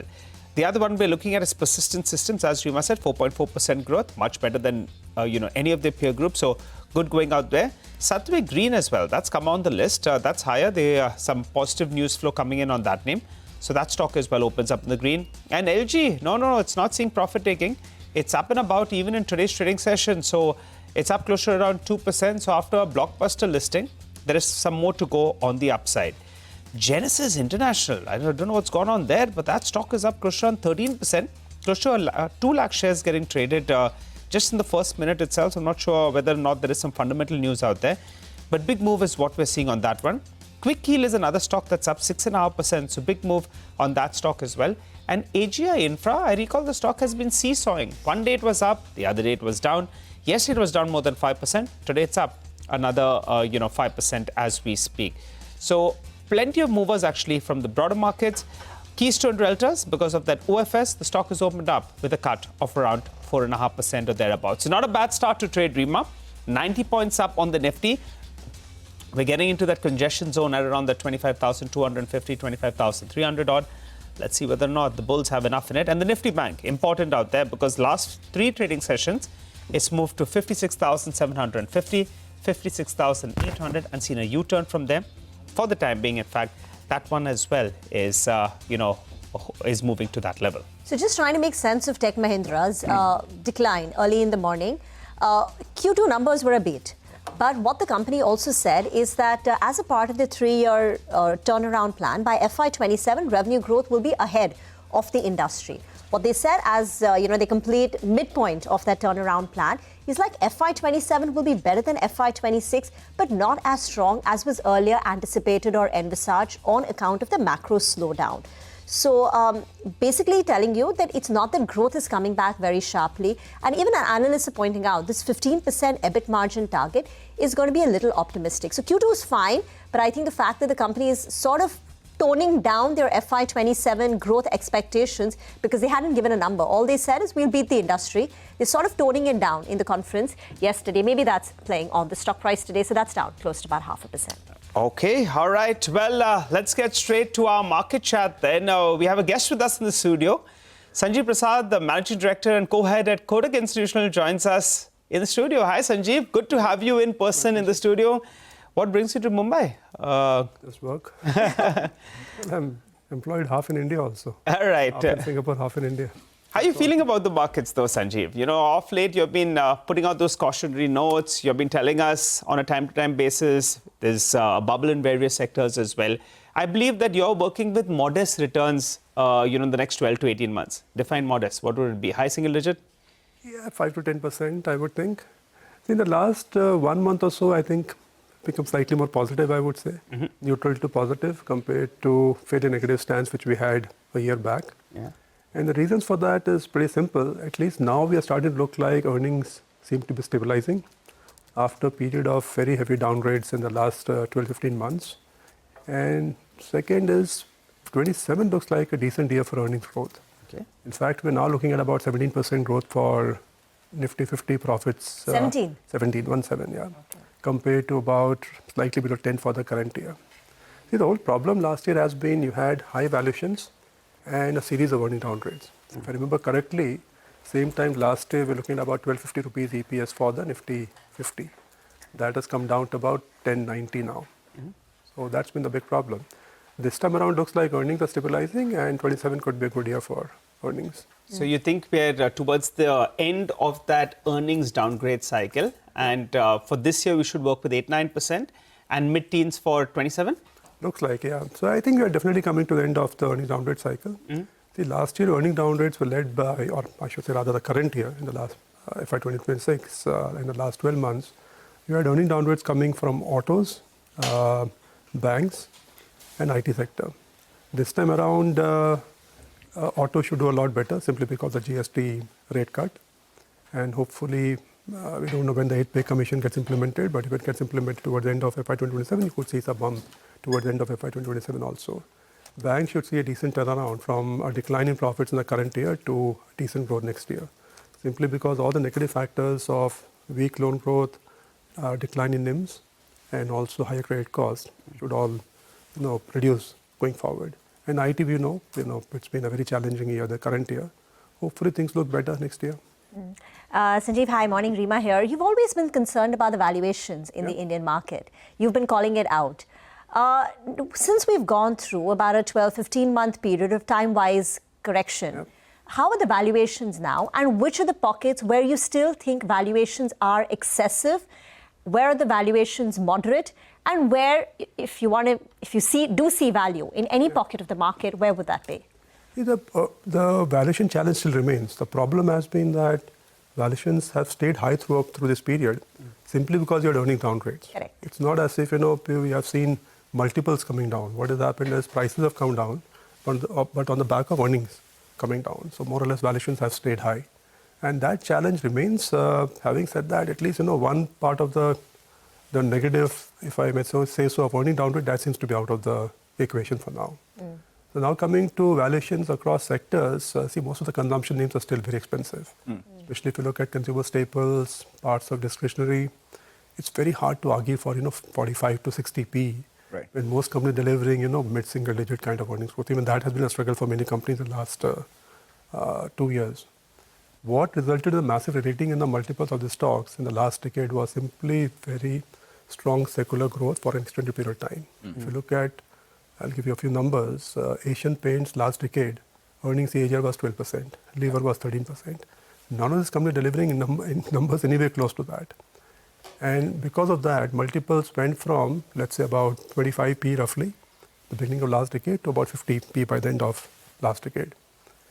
The problem is multiples have stayed high, but earning numbers have simply collapsed. And my worry is that going forward for many of the consumer names, simply given the fragmentation in the market, the volume growth gets split across more number of players, and also profitability could come under pressure.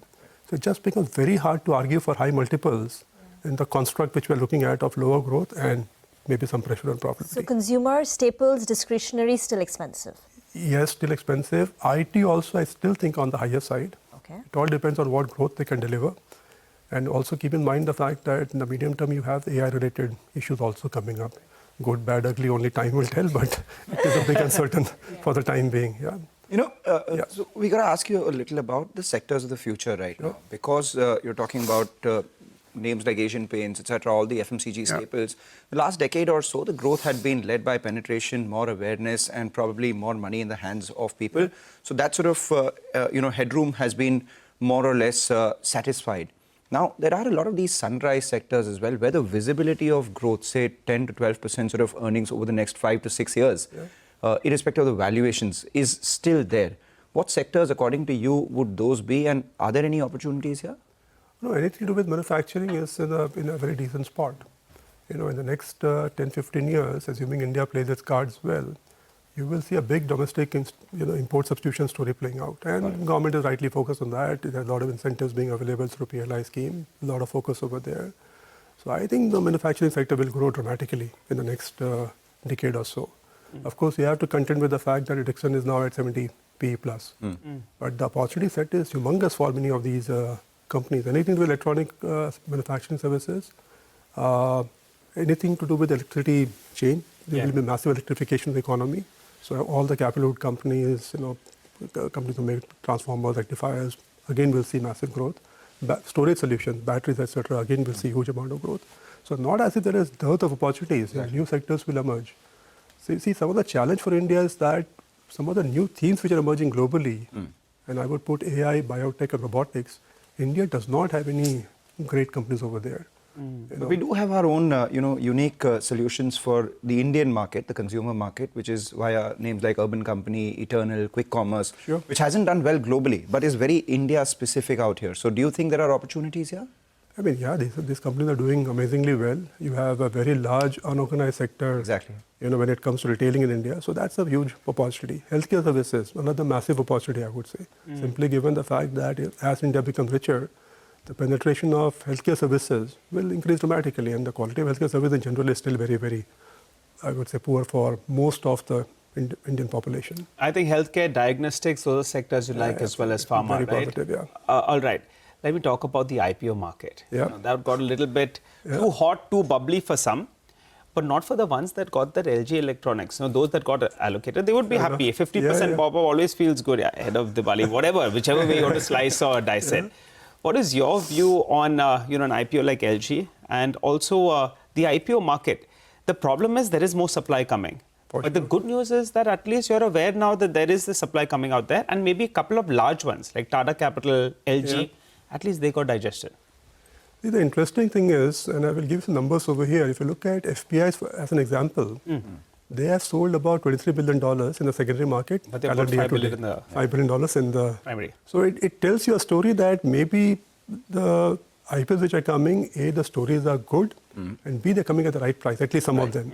You gave the example of LG Electronics. If I remember correctly, it's about 35 times money forward. If you look at Havells as an example, many of these companies are trading at 50, 55 kind of P. So if you come at a decent price, attractive valuations, there should be interest logically, right? Because you have benchmarks in the market which are very well established. If you come at a 30%, 40% discount, why wouldn't people want to participate in that? And you have seen a very decent pop over there. The problem is most of the other IPOs, in many cases, are coming at very high valuations.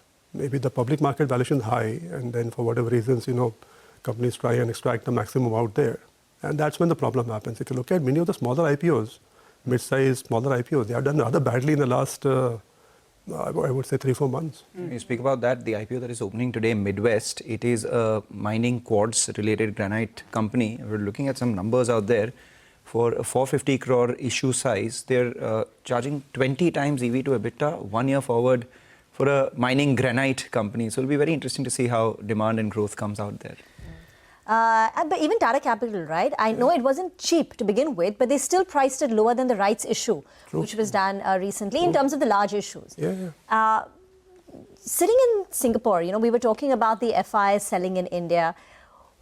What is your feedback? I mean, is this disenchantment towards India changing now that earnings growth is picking up? I mean, when you speak to all these fund managers, what is your feedback and what does it tell you? So I would say last 12 months they have been neutral to negative. This is across Asia, Europe, UK, US. I mean, pretty universal, I would say. 1 in 10, you would have found person who was positive. And the reason is very simple. Markets were looking expensive, and people were concerned, rightly so, as it turned out, on earnings downward cycle. I think people have become slightly moving towards the neutral zone. But I don't think people are super gung-ho in India as yet, I would say. The valuation problem still remains. Valuation is still high. I see at this point in time, enough opportunities elsewhere, right? We have seen other markets performing amazingly well. Right. And despite that, multiples are still far lower, let's say, in China, South Korea, etc., compared to where India is. If you look at some of the numbers over here, if I remember correctly, last 1 year, India MSCI index is down 7% dollar terms. MSCI EM index is up about 17. Yeah, MSCI 25% underperforms. Yeah, global developed market index is up about 14-15%. Yeah. So naturally, people are inclined to obviously look at market which have done well more favorably. Yeah. Valuations were cheap, and they still remain quite okay. So that's number one. Number two is the fact that you have a lot of companies, especially in Asia, which play on all the right themes or the emerging themes, which is AI, biotech, robotics, as I mentioned earlier. I mean, obviously, you have leading companies in China, South Korea, etc., Taiwan. A lot of excitement over there. And India, unfortunately, does not have any play as yet over there. So those are the two issues, I would think, which have been holding The back. second one doesn't change, right? Unfortunately, yes. So the first one has to change, in my view, which means multiples have to, come off. So hopefully we go through some more time correction, a little bit of price correction, and hopefully... And growth picks up, so that should... How will the multiples come off? Because, the kind of strong domestic liquidity that there is, every sort of FII selling that you've been pointing out, has been easily absorbed. So it's most likely to be time correction. Looks like. See, are there any immediate triggers for a big spurt in growth or EPS apart from the GST thing that happened, and how much could that, according to you, add to the EPS? See, but that's already discounted, by the way. The fact that most analysts have already assumed increase in EPS.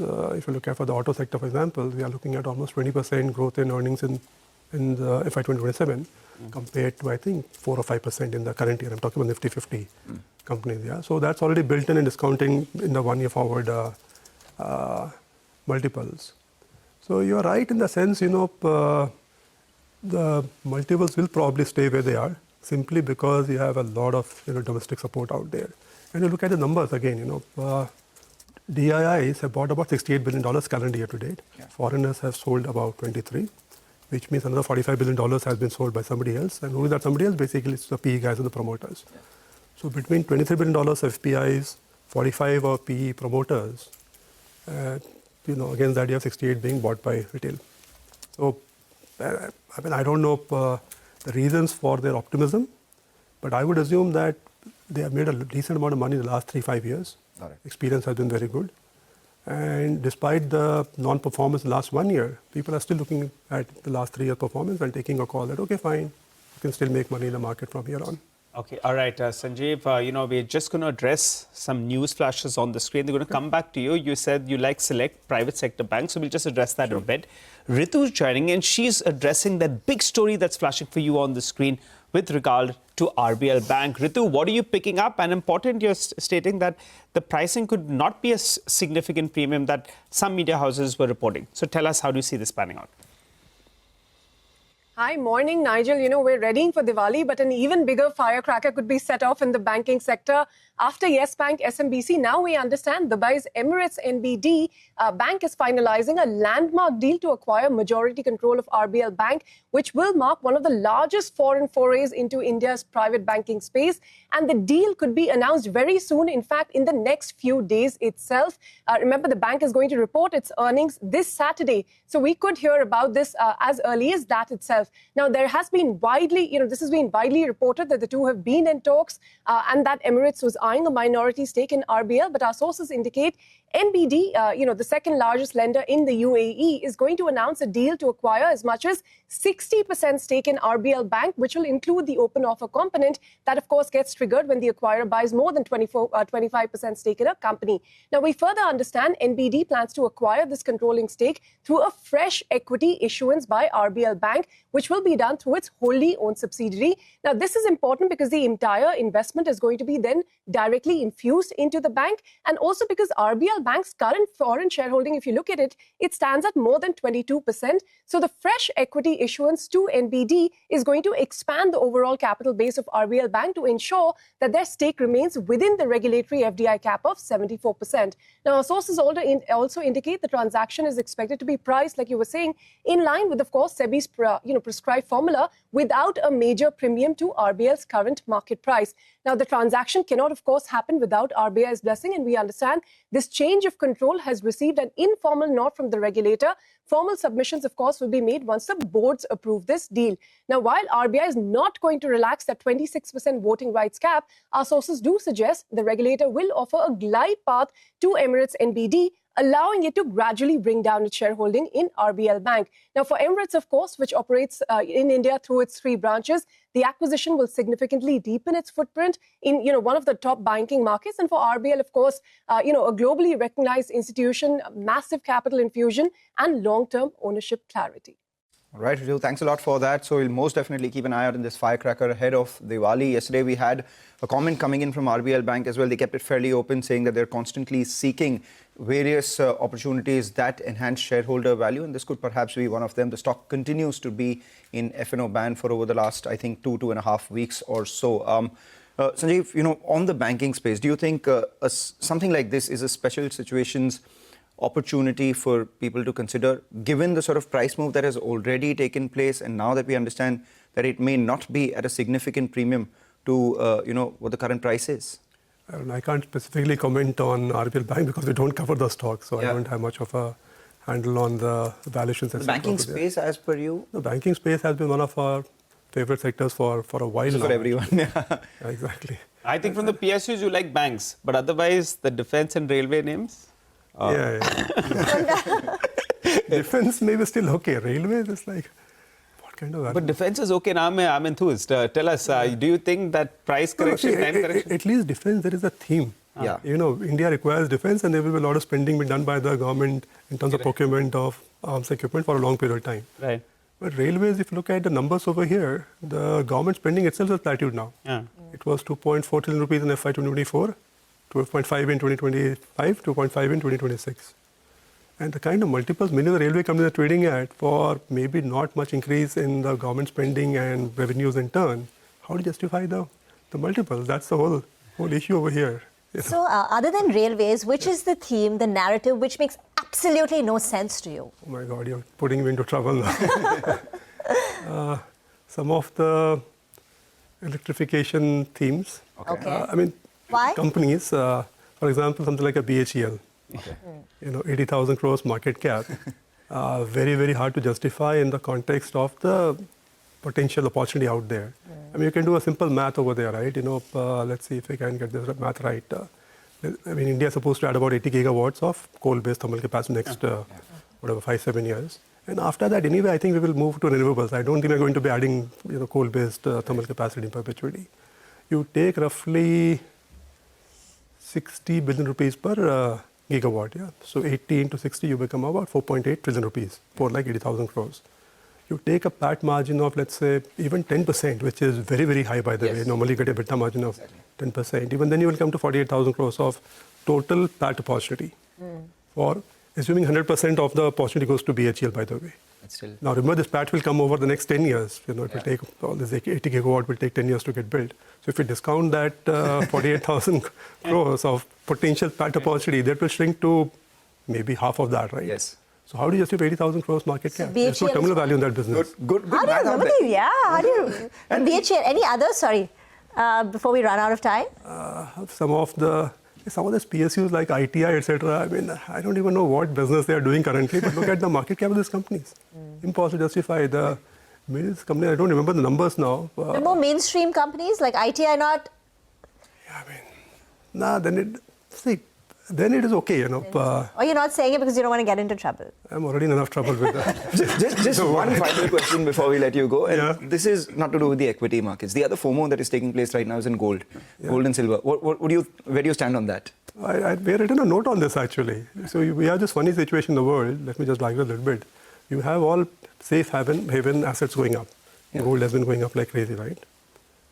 At the same time, you have all risky assets also going up, including crypto. And I don't know whether they want to put AI stocks at these levels into that bucket, but that's what is going on in the world. So it just tells me there's complete FOMO in the world. So whatever is going up, irrespective of any logic, people are running after that. Now, gold, if you look at the explanations, and we have a lot of data in that report, lots of explanations have been given, including buying by central banks, etc. But that's not the case. If you look at the numbers for the current year, central banks have bought about, if I remember correctly, about 170, 180 tons, versus about 350 tons, which they normally buy in any year. And this is for the first 8 months, by the way. So in fact, they're running at the run rate below the historical run rate in terms of buying. And if you look at the data, the jewelry numbers are about 2,000 tons. So that is not. No change over there. If you look at the investment part, that has gone to about 1,000 tons for the first 6 months compared to about 1,000, 1,100 in all the previous years. So that gives you the answer. Entirely driven by investment flows as far as I think the gold ETF holding as well is lower today in comparison to what it was 3 years ago. If I remember correctly, it's around 3,800 tons, 3,850 tons, the gold ETF global. And it was around 4,000 tons when gold was around $2,100. It was small negative. This year is about 350 tons. I'm just yeah. trying to remember all the numbers. It's there in the overall holding. Yeah. So it's a big change in the investment activity as far as gold is concerned. Great chatting with you. Thank you very much for coming down. Look forward to more such conversations with you. Yeah, we can put you in a lot more trouble when you're here as against when you're on. But actually today, Sanjeev is sounding a little bit more optimistic. Yes. Modest returns is what we could brace for. At least high single-digit earnings growth for this year and mid-teens. Sanjeev, I think you're in fine form today. Thank you so much. Much appreciated. Thanks a lot for joining in. Pleasure. Well, I'll tell you what, we'll slip into a short break. Come back. Amit Murarka of Axis Capital will be joining, and he'll tell us all the expectations from the metal pack. Don't go anywhere.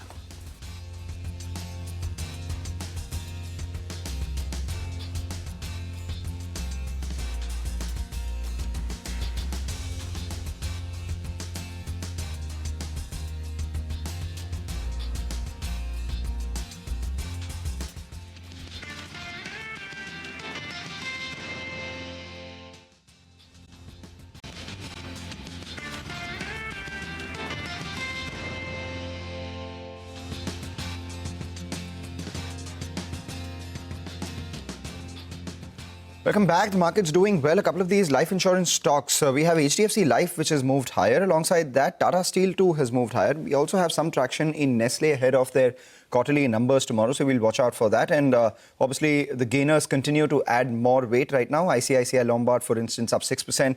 Persistent Systems opened higher, continues to hold higher. In fact, currently at the high point of trade with a gain of almost 7%. But we did speak about Tata Steel moving higher. So on to our special Quarter Se Quarter Tak segment. Let's put the spotlight on the metals sector itself.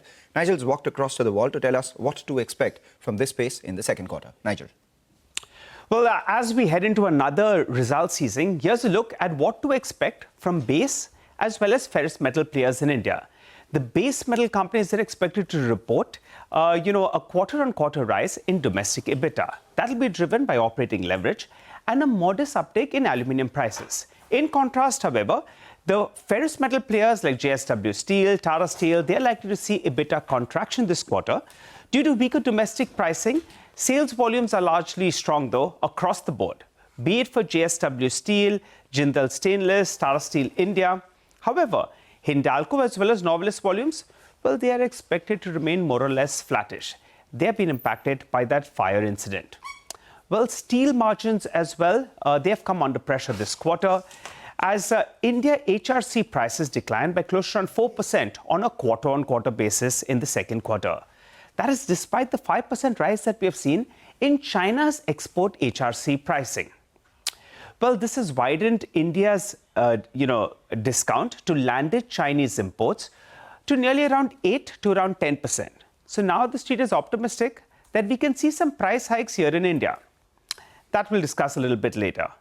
But though while steel prices have dipped, well, the fall in margins is expected to be partially cushioned because coking coal costs, they have been well behaved. There'll be some element of operating leverage as well that will play out, particularly for the larger players. That said, the EBITDA per ton is likely to contract sequentially for key names like Tata Steel, the standalone business, JSW Steel. Novelis as well will face headwinds, and so its EBITDA per ton will decline to around $430 per ton, as it will be impacted by doubling of the US tariffs, the fire incident as their Oswego plant. That will hurt the supplies as well. And there have been various supply disruptions to the key client, case in point being JLR as well. On the other hand, Hindalco's India business should benefit because aluminium prices have moved up. The EBITDA per ton could scale around $1,650 per ton. Valuations for the sector, well, they appear more or less reasonable. Hindalco as well as Tata Steel offering a balanced mix of growth as well as margin stability. But as we look beyond quarter two, here are the three key aspects you should be keeping your eye out on. Steel realization and cost guidance going to be important out there, especially post the recent volatility we've seen in pricing. The volume growth for the remainder of this year with multiple companies ramping up capacity. And what's the status with regard to the expansion projects as well, particularly in the downstream as well as the value-added segment. As always, we'll be watching for the earnings, the announcements, and the management commentary as well. Well, let's welcome on the show Amit Murarka, the research analyst at Axis Capital, who joins us. Hi, Amit. Good morning. Thanks a lot for joining in. Always a pleasure talking to you, Amit. Tell us, what are the expectations first in terms of the ferrous pack? And do you think there's a good case, given that domestic pricing is at a discount in comparison to imported steel, that we see some kind of price increase? Yeah, hi. Good morning, Nigel. Good to see you again. So, you're right. The domestic pricing has been quite weak in the last 4 to 5 months, particularly because of multiple factors. One was obviously monsoon. So what we are anticipating is that given there's a push and the pull getting steel prices, with China kind of seeing a moderation in export pricing, we would think that Indian prices should overcome that and start improving in the coming months, largely because of support from the Indian safeguard duties of 11-12%. So currently, it's a 3 to 4% discount to import parity. Usually, it's a 5% kind of a premium. So that itself calls for a substantial 7-8% improvement, which is what we are building into our numbers in the second half of the fiscal year. So while 2Q will be weaker, particularly for rebar players like JSPL, we are expecting 3Q and 4Q to be much better from a pricing and margin perspective for the sector. Okay, got it. All right. So expecting the next couple of quarters. And I missed that number. What is the price increase you're working with? We are working with about a 7 to 8% increase for the second half. Okay, got it. All right. What about the spreads? Do you think the spreads as well start improving from here on? Because coking coal costs more or less well behave, operating leverage will kick in, as well as prices will improve. So if you could give us a comparative number for the past quarter, how were the spreads and how do you see it improving? Yeah, so pricing and spreads go together. So pricing has come off close to 4,000 on an average for rebar and HRC combined, and spreads to that extent have also gone down by a similar number. Raw material has generally been kind of flattish in the last few months. So essentially, we are not expecting much of a rise in raw material. Like you all know, there's a big supply of iron ore coming in from Simandou starting now, and will keep ramping up over the next 1 to 2 years. So iron ore is expected to kind of stay a bit subdued, and coking coal though kind of tends to move up during November, December due to the Australian tightening season. But beyond that, we would expect raw material prices to not kind of move up much. And the price improvement essentially translating into spreads improvement. So that would be close to 4,000 per ton kind of improvement by Q4. Okay. All right. Amit, what about Tata Steel? Because on a sequential basis, because you have that seasonality factor, most of the ferrous names will report some kind of, a dip in terms of profitability. But for Tata Steel, they have the European operations out there, and that will turn around to a large extent. Do you think there will be better times ahead for Tata Steel Europe in particular, both Netherlands as well as UK? And in that case, would you start getting optimistic on Tata Steel, or do you prefer the other couple of stocks in the ferrous pack? Yeah, so I think more importantly, the European Union and the European Commission has proposed a new steel and metal action plan, under which they're looking to essentially get into protectionist mode. They have proposed a quota cut of almost 40% for HRC and 47% overall, as well as a doubling of tariffs from 25 to 50% post the quota limits. So essentially aligning with the US quota, US tariffs. I think that, if approved, it has to still go to the European Parliament. But if approved, that could actually lead to material upsides for European steel prices, and that essentially should benefit Tata Steel. So we had worked around the sensitivity kind of that if there's a $50 improvement in the European steel price because of this, Tata Steel could see like a 10% improvement in PAT, and that could kind of mean like a 5 to 10% increase in the SOPP valuation as well. Okay, all right. But in steel, your preference is JSW Steel as well as JSPL. Is that correct? Yeah. So while the prospects of Europe seem to be improving, we are a bit worried for Tata from the Indian business perspective, largely for two longer-term factors, not necessarily next 12 months, but one would be the iron ore lease expiries in 2030. Like majority of their, in fact, the entire standalone iron ore reserve is going for options. And as you know, the auction prices tend to be higher. So longer term, therefore, there could be impact on profitability. And additionally, like they don't yet have a expansion pipeline in place. So the growth will drop after February 26. Whereas JSPL as well as particularly JSW still offer a consistent growth profile for 3 years. All right, Amit, thank you so much for stopping by and giving us a preview into what one can expect from the metal space in the next quarter and more importantly in the very near term as well. Let's talk about the quarter that went by, and that was a very good one for ICICI Lombard. A decent set of numbers coming in, the stock doing extremely well. We now have with us Gopal Balachandran, who is the Chief Financial Officer at ICICI Lombard General Insurance Company. Thanks a lot, Gopal, for joining in. The street likes what you've reported, but the street wants a little more. You know, on your gross written premium, which has grown about 1.6% in the second quarter, net earned premium, which has grown about 12.5% in the second quarter. What are your expectations for these over the second half? And even the combined ratio, if you could give us a sense on what the expectations here are or your target here is. Yes, Mangalam, good morning to you. And let me start on a positive note. Let me extend a season's greetings to you, entire team. You and your team too. CNBC and all your viewers. But coming back, I think let me take the second part first in terms of the combined ratio point that you asked.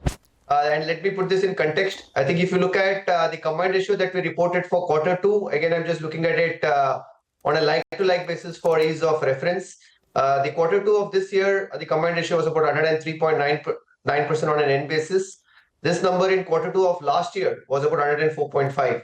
So directionally, I think what we have been able to exhibit is an improvement in combined at a company level. And therefore, the trajectory that one expects is also to continue to see improvement in combined playing out for ICICI Lombard.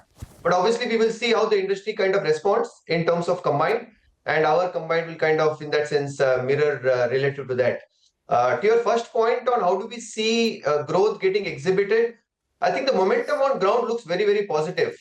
The point that you made in terms of, let's say, a relatively kind of a muted growth that one had seen for the first half of this year.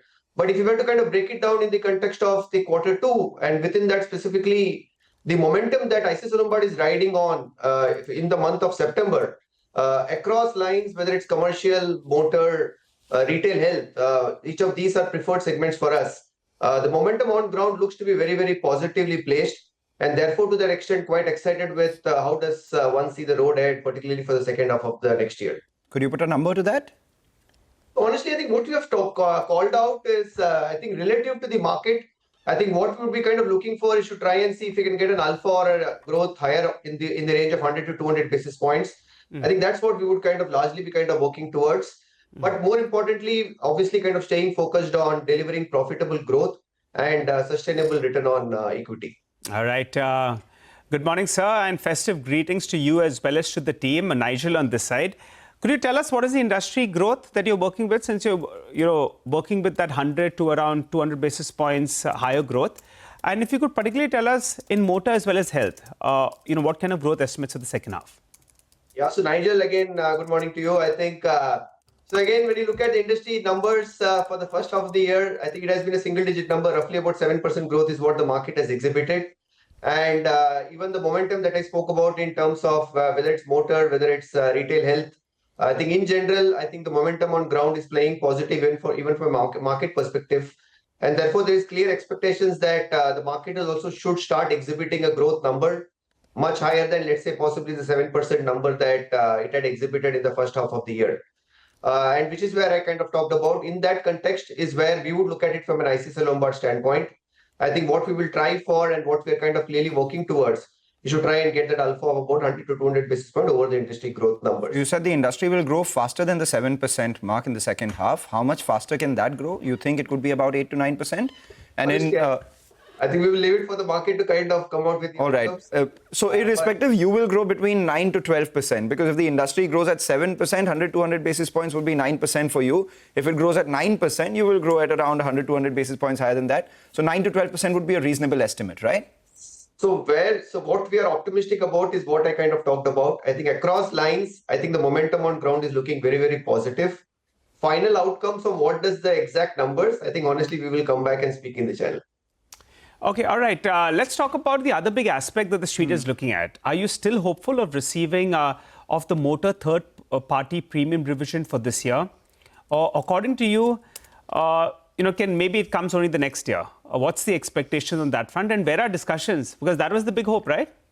Yeah. So again, in context, I think third party has been one segment where relatively for the last 3-4 years, there has not been in that sense a price revision.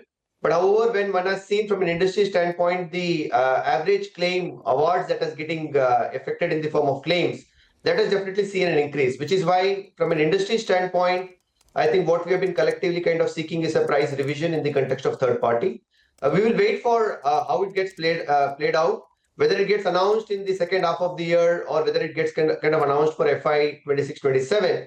I think we'll wait for. I think, but clearly from an industry standpoint, when we looked at in terms of how things have played out relative to the last 3-4 years of no meaningful price change, there is a very strong reason that as an industry that we want to exhibit in terms of a revision in third party. But when it happens, I think honestly we will wait for the exact time. Got it. So you think that the time is right, but it could be either the second half of this year or sometime next year as well. Let's talk about the other big imponderable, the GST. There was a fair amount of uncertainty out there with regards to the additional cost that could be on account of the inverted duty benefits, no ITC coming in for you. And have you decided to transfer the cost to distributors or not? We wanted to know a little about that as well. And, just try to give us a sense on what the impact could be on an overall basis, because lower rates could mean higher number of people opting for, insurance as well. So how is that cost benefit analysis for you? Exactly, Mangalam, exactly to what you kind of said. I think what these reforms have done is kind of spurred demand on ground.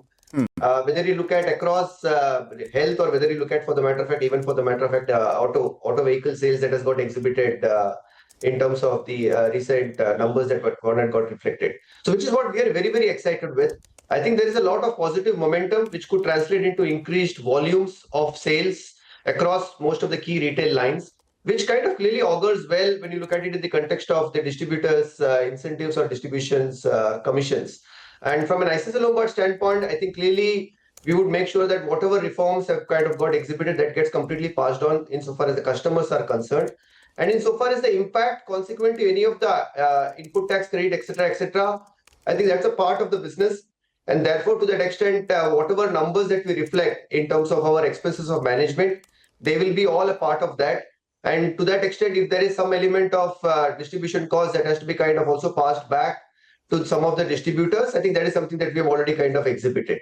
But just to kind of say that, I think what we are more excited with is the positive momentum that is kind of getting created, and which will kind of spur a lot more volume increase, and therefore to that extent the eventual revenues that will be seen in the hands of the distributors will equally be very, very positive.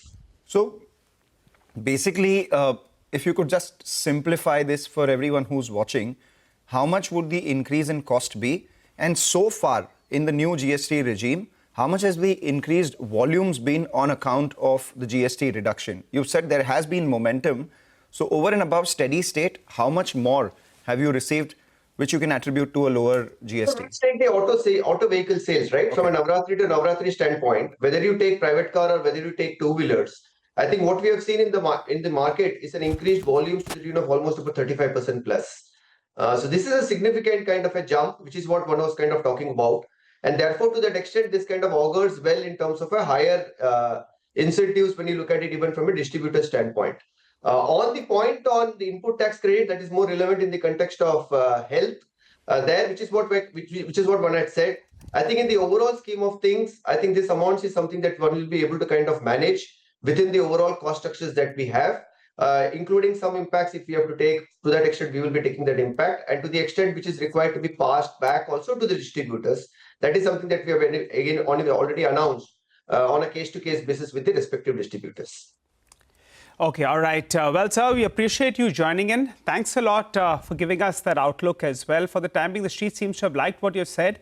And, I've had a favorable experience as well with the company in the last 1 year or so. So thanks a lot. And shareholders as well like what they see, Mangala. Right, shareholders like what they see. But what they're also seeing along with the stock price here is that number 66. That's the stock score which has come in, as you can see on your screen. That's the money control stock score, which is just above the line graph, which is a score assigned to each stock based on money control's multi-factor algorithm. It's calculated by analyzing over 40 parameters, including both current and historical financial statements, price charts and technical indicators for each stock. Each of the individual parameters considered for calculation of the 4 factors are assigned a score, which is then aggregated to arrive at an overall Q factor, G factor, V factor and T factor score. Remember, however, this is not a buy or a sell recommendation. Any investor, viewer is advised to carry out necessary diligence on their own through a certified, registered financial advisor for any investment decisions. That's just the Money Control stock score up for you above the line graph. All right, with that, it's time. It's 10 o'clock, so important to get in a technical view as well. Siddharth Rai Mangla joins in once again. We have a big move that we're seeing in a couple of these real estate names. So Prestige Estates for one comes up for you. Godrej Properties is the other one that comes up for you. All the others, in fact, the Realty Index comes up for you right now, currently seeing a big move. Siddharth, over the last 45 minutes of market open, have there been any fresh trades that have emerged for you? Yeah, sure, Manglam. There have been definitely some good momentum building up. But if we talk about index, Manglam specifically, there has some change that has happened to the structure since yesterday, because we faced a strong resistance around 25,300 yesterday. There was a strong rejection faced in Nifty, so it has affected the structure in index, Manglam. Before that, just Nifty sustaining above 25,200 was a good enough signal to play for a move for a quick move towards 25,400, 25,450, those big marks. But after yesterday's expiry volatility, Mangam, we have seen a big change taking place. There has been a new layer of strong resistance that has added to the structure. In the past 3 days, Mangam, 2 times we have faced a strong resistance around 25,300. So right now, I would say the baton has shifted from 25,200 to 25,300 now to make a decision to take a long position in Nifty. A full-blown momentum play or a full-blown long position can only be taken in Nifty as well as in the broader markets only when Nifty goes and sustains above 25,300 now. So now I would say the level that we have to watch out for is 25,300 because definitely there is some good move in Nifty today, but a full-blown move can only be seen above 25,300. Okay, 25,300, and we have visited that level in the last few trading sessions. Got that. But Siddharth, what about individual stocks? You must be having some trading calls. Yeah, definitely, Nichel. I see there are 2 stocks and both are showing some very good momentum. So we have to buy both of these stocks. The first one being Aditya Birla Capital. See, over the past few months, consistently the stock has shown good momentum, and specifically it has ignored all the market volatility and dips even in the past few days. So right now the stock has managed to come back above 300. It was a very important market for this stock. So a fresh momentum can be seen building up. Aditya Birla Capital can be bought here. Right now the price is trading around 303 somewhere. So the stop loss, we will keep the stop loss at 295, and our targets being the first target 320, second target being 325. The second stock is Paytm. See, over the past 15 days, the stock has shown some really good momentum, but for the past 3-4 days, there was a consolidation, bit of a consolidation. Right now, the stock has managed to come out of that consolidation and with a good move. So a fresh momentum can be seen here as well. Paytm can also be bought. Right now, the spot is trading around 1272-ish. We'll keep the stop loss at 1255, and our targets being first target 1300 and the second target being 1315. All right. Thank you very much for joining in. Time for a break. On the other side, we'll get you a candid rapid fire with Ramdev Agarwal and Vaibhav Agrawal of Motilal Oswal Financial Services. Stay tuned.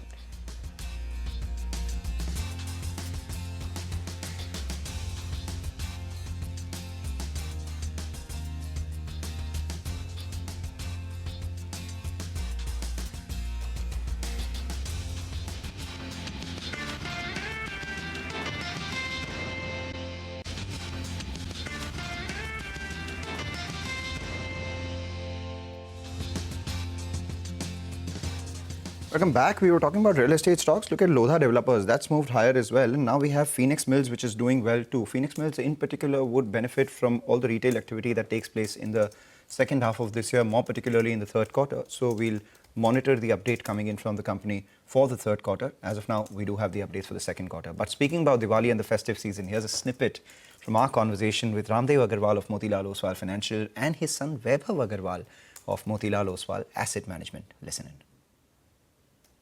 So I think his patience and ability to sort of sit through for the long term, and I think he's very gentle with people. He has a way of interacting with people which makes them very receptive to him, which I don't find in many people. I admire his that coolness, that calm thinking, very composed, and of course he knows compounding. So that's a big asset. Sorry, which one? He knows compounding well. I don't know if I can remind him ever. Book currently on the bedside. What are you reading? Anything you're reading now? I'm reading this book on commitment. Actually, it's written by ex-army generals. Okay. And it talks about the importance of having absolute commitment in whatever you're doing. Okay. Nandiji, book, current book? So I'm reading a book called The Brave New Wealthy World. Okay. Very exciting book, written in 2003 by Edmund. Okay. It's out of print kind of thing, but amazing book. One stock you wish you bought? I had a lot of fun with a lot of stocks. What I felt like I bought. See, one of the regret for me is that between 2006 and 2013, sorry, 2004 and 2013, 9 years, including the GFC boom, it had gone into our head that the corporate should not buy stocks in their, what do you call, treasury. So 9 years I didn't buy stocks. Wow. Out of the cash flow. That has made us so poor is not funny. My balance sheet would have been at least double. Babu, you have that stock? Actually, if I had held, like for example, I had bought Group Finance, but basically I didn't hold it on for long enough. So I wish I had sort of held on to that.